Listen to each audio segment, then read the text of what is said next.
So I've always wanted to be a wife and a mom, which is why a year ago, when my boyfriend proposed to me, I was so excited. But 5 months till the wedding, which the wedding was supposed to be tomorrow, he told me that he was having doubts and wanted to postpone the wedding. He couldn't really tell me why or when he wanted to postpone it to, so I ended up just calling it off. He's been trying to contact me here and there, but I haven't been really responding. So I was just wondering why he wants to keep me in his life but not commit. You want this from the male perspective? Yes. I specialize in that. Yes. That's why I'm asking. Because I've been one my whole life. Right. So let me ask you something. How long y'all been dating? 3 years. Well, 3.5 when 3.5 years. And you said you have always wanted to be a mom and a wife. Yes, wife first. Okay. Huh? A wife first, though. Okay, that's cool. You can put it in any order you want to. So now, explain to me what happened again. One day we were literally leaving church from a prep for marriage class, and he just told me I'm having doubts. And I was totally blindsided because I was... Oh, he asked you to marry him? Oh, yes. Oh, okay. A year ago. Okay. And we were planning, venue was paid for, my dress was paid for, bridesmaids' dresses were paid for. Okay. Then 5 months till the wedding, he was like, whoa, I don't know what's going on. You want me to tell you? I want you to, my question is, why does he want to stay in contact with me but not commit? See, you said the key to this whole thing at the beginning. You've always wanted to be a mother and a wife. Mm-hmm. You. So, there's no doubt he loves you. Mm-hmm. He does love you. So what do men do when we love you? We try to give you what you want. So you want to be a mother and a wife? Will you marry me? Okay, cool. Now, he wasn't really counting on this speeding up, a date, picking out a dress, a venue. He wasn't counting on it. Now look, just don't make him a bad guy. I want you to understand that. He wasn't counting on none of this stuff happening as rapidly. What started throwing him was when y'all started going to marriage counseling. Right. So now you got a young man who has everything he wants. See, let me teach you something about men. Women, most women, not all, but most women, from their little girls, they dream of their wedding day. They dream of the day they get married, how many candles gonna be at the wedding, how many bridesmaids, what color she gonna wear. We're gonna open up a cage, let the doves out.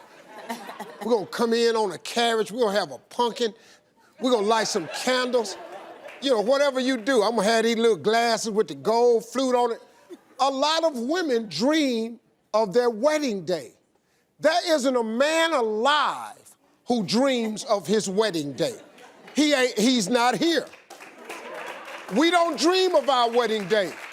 You know what we dream of? We dream of the chick of our dreams. Yeah. And once we get you, see, you're the chick of his dreams. He ain't never said nothing about no wedding day.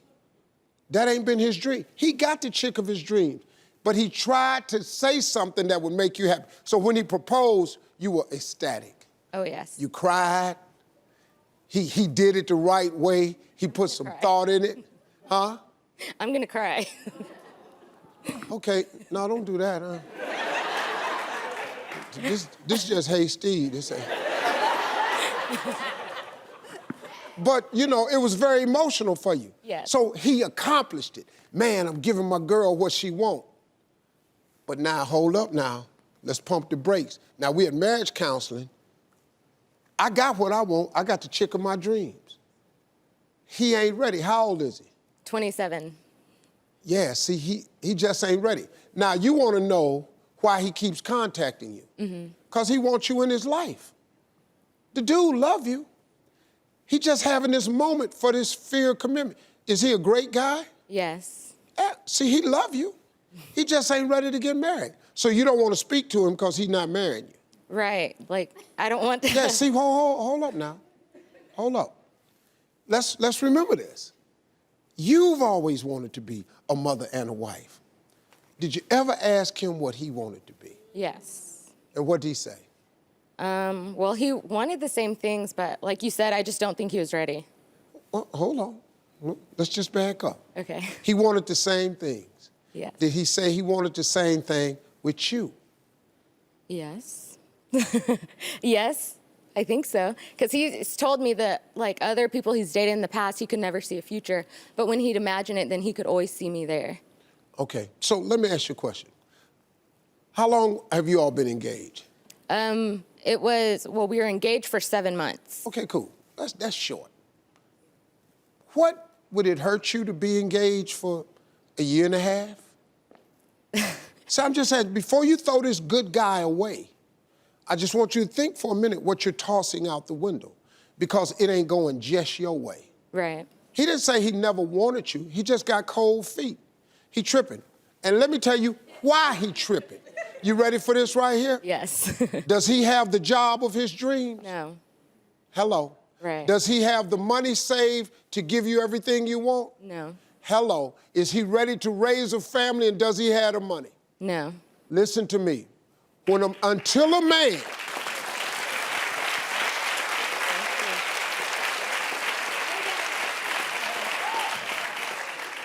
okay, this lesson is good. Women have a biological clock where women like to have certain things done by a certain age at a certain time. It's your plan, it's your business. Some of you want to have children before 30, some of you want to be married and all like that. And it's perfectly fine for you to want what you want. Men don't have a biological clock. We have a financial clock. And his is ticking, and he don't have it together yet. And he does not see a way that he can provide, protect, and take care of you. He don't see the clear path. So now he got to back up. Man, what I'm going to give her? She want this baby. What I'm going to buy him? Where we going to live? What kind of conditions we got? All I had on this ring, I ain't got no more money. So you got to wait. You got to let this guy catch up so he can get himself together. Because until we determine who we are and what we do, which affects how much we make, we are very incomplete as men. And if you want to sign up for that, you'll sign up for the 24-year-old Steve Harvey. Right. Which should not have been anybody's husband, because I didn't have it together at all. What you all should do is sit down, see if you all can talk it out, help support him, see if you can help him get to where he wants so you can get to where you want. What exactly happened after the show? Well, after the show, I immediately just wanted to call him, but I had to wait till I got home. And I called him. We talked for a little bit, and then after the show aired, we actually got to sit down and talk. And we just talked everything out and basically just picked up where we left off and got back together. Joseph, let me ask you, what was it? What was it that changed your mind? Well, first, I wanted to thank you. I want to thank you for saying the words that you did. It's like you were speaking from within me, but you were able to give those words to her in a way that I wasn't able to. But for me, nothing really changed for me. I knew what I wanted in life. I knew I wanted to be with her. She just had to take the time to realize that she needed it herself. See, if a man don't have it together within himself, he can't be much of nothing to you. Because the three things that drive us as men is who we are, what we do, and how much we make. So if you meet a man that doesn't have the who he is, what he does, and how much he make in order, quit wanting to walk down the aisle with this guy, because he don't have it together for himself. If he don't have it together for himself, he's not gonna have it together for you. You're asking him to be something that he's not. So, Joseph, let me ask you this. Your wedding date has already passed. Have you decided to set a new date? Not as of right now. Right now, we're just picking up where we left off, but on a better foot. But no, that's just in the works right now. So are you optimistic about walking down the aisle this time, Steph? Yes, definitely. I had to do some things in myself as well, and then practice some patience, like you suggested. So I know it'll happen this time. Yeah. Why do you think your story resonated with people so much? I think maybe a lot of people have been through the same things, but maybe just gave up.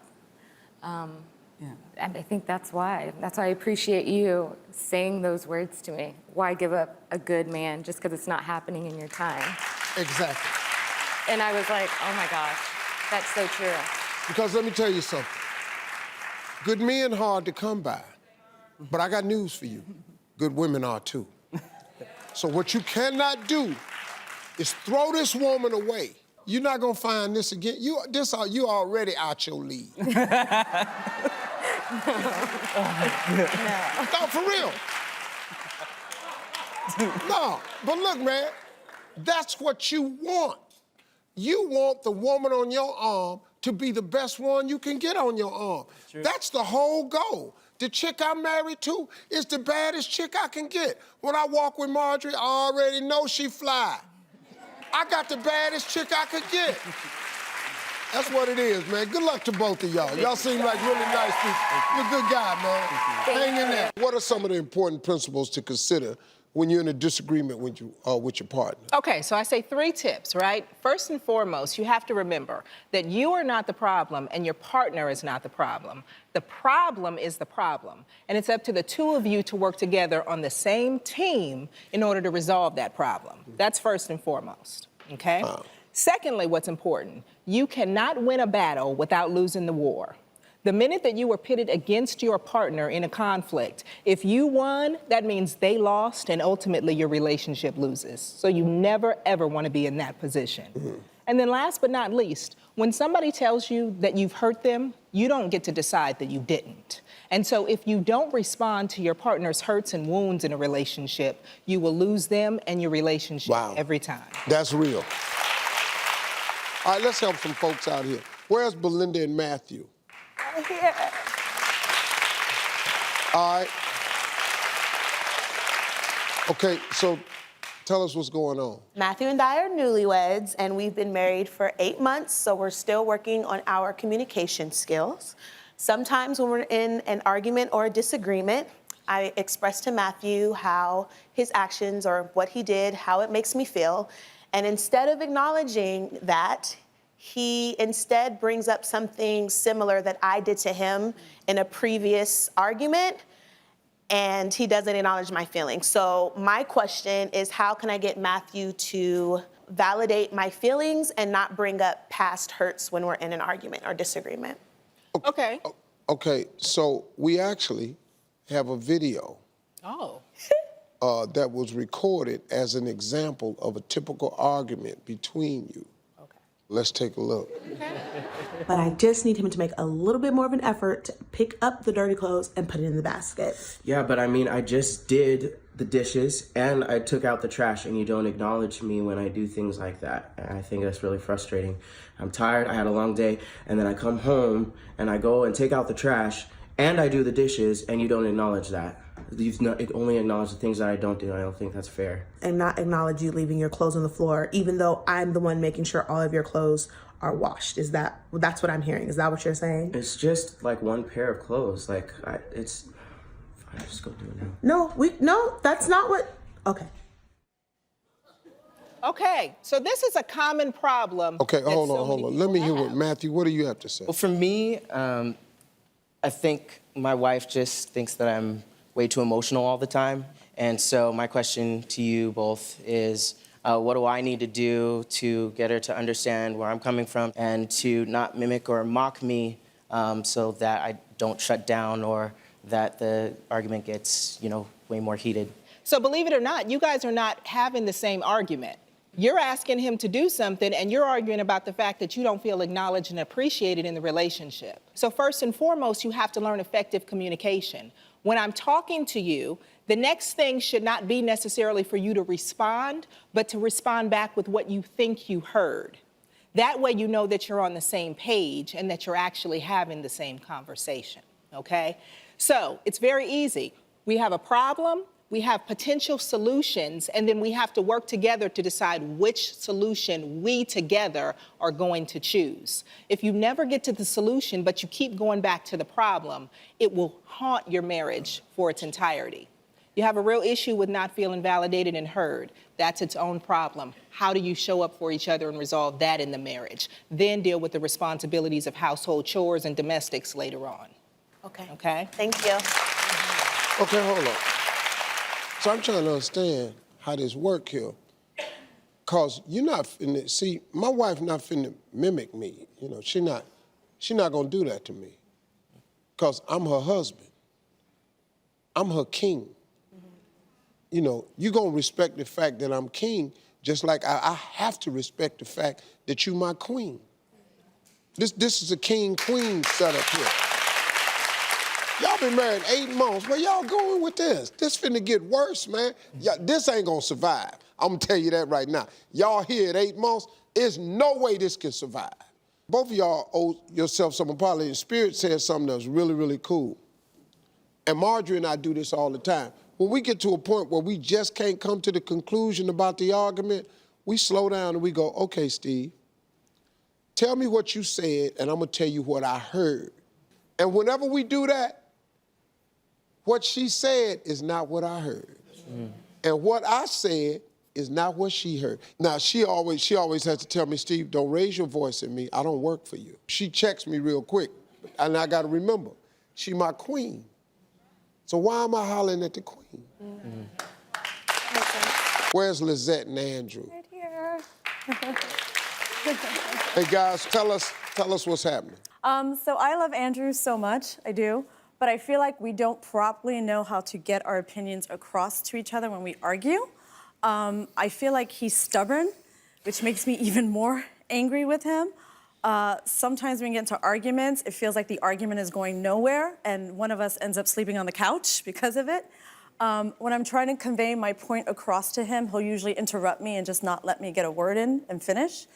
And I do know that I have a bit of a bad temper. I lose my temper with him sometimes, but it's usually because he's not listening to me or he's not letting me talk, and he talks over me, so, yeah. And if I don't get a word in, it's almost as if I can't express myself properly to her, and then she starts getting a temperament, and then she turns into a rageaholic, and sometimes she'll like throw stuff against the wall, and I'm trying to explain myself best as I can, but she just has a different way of not calming down the way I want to. Well, you two recently had an argument about Andrew damaging your car. Oh, Oh boy, yeah. Let's take a look and see what happened. The right-hand Yes, side came it off. did. I noticed that. I pointed it out Exactly, to you. but you make it seem like I made that happen. You came around and you forced it in, Andrew. Why did you do that? Because now the piece is broken. I can't even find it. I don't even know where it's at right now. My point is that if it was already broken, I shouldn't have touched it. But Right, if you it was shouldn't already, have touched if it it. was already, But why did you touch it? Why did you touch because it? I was trying to fix it and I shouldn't have touched it, but it was already broken. But you can't see. It wasn't broken, Andrew. Don't you understand? It was still going into the back. And all I want is an apology. And what do you think you want? You want more than just an apology. Well, yeah, I want like half and half of the back of my See? bumper, but Okay. you can't get that, right? I'm just curious, how do you guys feel when you see yourselves in that playback? It's like, are we really in love? No, we are. Okay, come on, give me a break. Okay, so there's something that happens when you guys fight, and it's interesting because first and foremost, I tell people you cannot change what you will not acknowledge, right? So I heard you say, I get a little bit of a temper, and it's a little, and you kind of laughed it off, like, and he's saying, no, she's a full-on rageaholic, and in that playback there, you could see like, did you recognize yourself? Because here you look so sweet, so simple. And there you look like you say the wrong thing and I'm about to take your head off in this conversation. Yeah. Which one is she closer to when you guys are arguing? I mean, that's a pretty good example of how she acts on camera. Well, I try to explain myself to her and then it turns into a childish match sometimes. And well, that's my question though. Why are you explaining yourself to her? You're a grown man. I'm not trying to live up to her. Right? So it's almost like, watching that, I'm serious. To me, I'm almost like the child, like, Mommy, Daddy, please don't fight.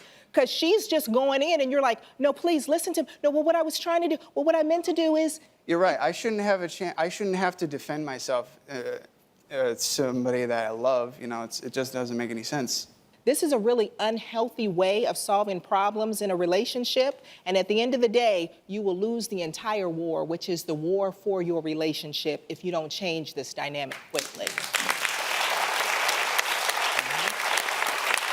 Let me ask you a question.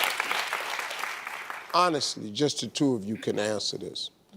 Do you think the majority of the time that you find yourself arguing about something that's really not important? All the time. It's always something really silly, something small like that. It's madness for two people to live together to be this way. Both of y'all keep trying to be right. Yep. We have to listen to each other more often. Nah, It's man. how we listen to each other. Oh, y'all not married? Not yet, no. Don't do it, Steve. Don't do it. Here we go. Okay. We ain't got signed this. Break up. So he said, no, so, okay, No. so, Break up. no. Let Break up. me Go say this. home. They ain't got no, y'all got kids? No. Not yet. Break up Okay. now. Okay, so listen. Run. Y'all like makeup sex. That's what it Oh is. my God!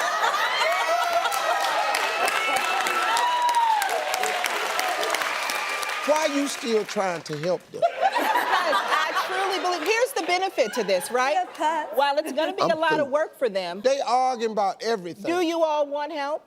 Yeah. If you were to sit in counseling, here's the good thing about this, that in every relationship, if you learn how to work things out, a marriage or a long-term relationship will stretch you and grow you in ways that you never thought. This really makes a lovely relationship if the two of you can do what you need It's to like do to grow organized each other. chaos. You have to figure out how to come to the middle.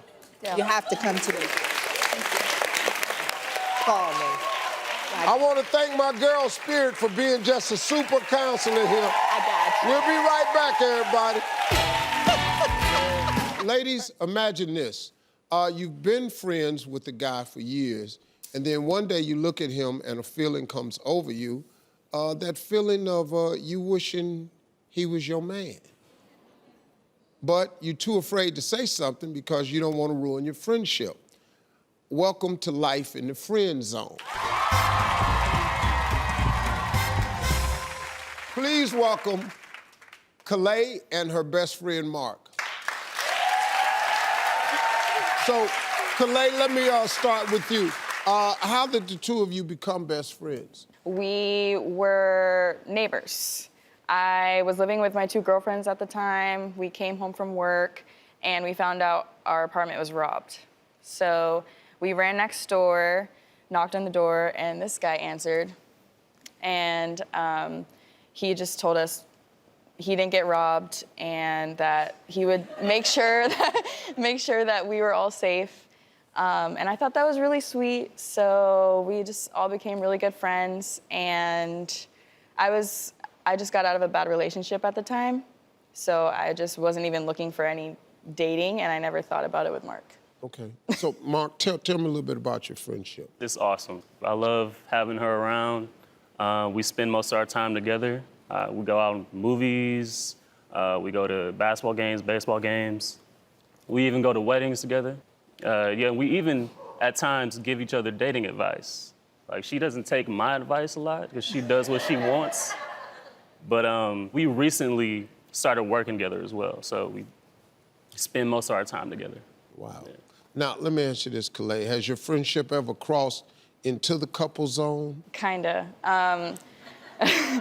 We were watching a movie one night, like we always Netflix and chill, and I kind of felt him lean over, and at the time I just wasn't ready for that, so it was just an awkward moment altogether.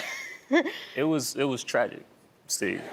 Yeah. I don't know if you've ever been caught in that moment. Oh, hell yeah. Yeah, that's why I'm sitting here. I already know. When you said it was tragic, I knew exactly what you was feeling. Yeah. But to my defense, she gave me the look. Now, I know you know the look when you get that from a woman. Well, I know you know the look. all of them is the look. You know, once we want something, if you just glance at us, it's the look. Calais, let me ask you this. How do you feel now, though? Well, ever since that almost awkward kiss, I've been thinking, like, we're already friends and we spend all our time together, so would it be a good idea to date? Possibly, maybe? Yeah, ever since that happened, I never wanted to revisit that, so I haven't brought it up since. She's my best friend, and I don't know if I want to cross that line and ruin our friendship, because we have a really strong connection. So that's why we're here today. See, we need your help. Can you help a brother out, please? Yeah, let me just say this. It's hard to be friends with someone that you're attracted to. If he's your friend and he's a guy, but he's attracted to you, that's a hard friendship for him. Eventually, he gonna lean over while you Netflixing and chilling. So the question is, should these best friends become a couple?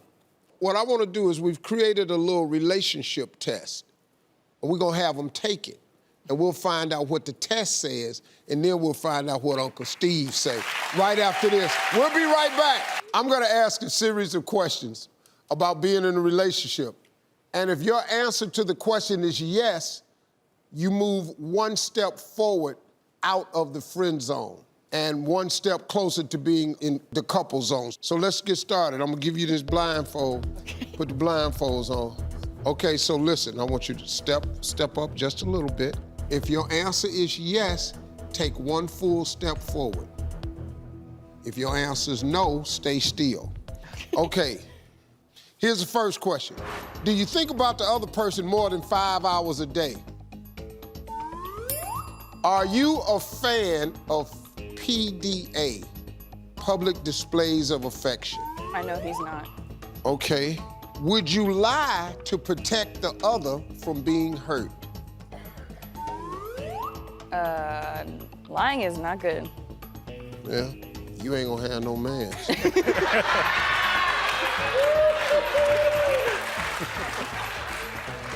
If you had the choice to choose between Coachella or church, would you choose Coachella? I know he would. God is with me always. Yeah. Uh-huh. I ain't gonna lie to you though, dog. I'm going to Coachella. Church every Sunday, Coachella once a year. Give one chance. Oh, listen to this. Do you try to find ways to physically touch the other? He sure as hell does. Uh-oh. This is all I need to know right here. When you're out with other people, do you wish the other person was there?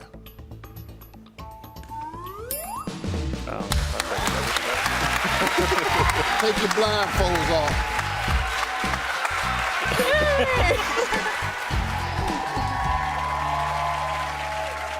Now, you all said that you thought that if you got into this relationship, it would ruin your friendship. Yeah. Sir. But haven't you always heard that if you could marry your best friend, that is the best marriage you could possibly be in?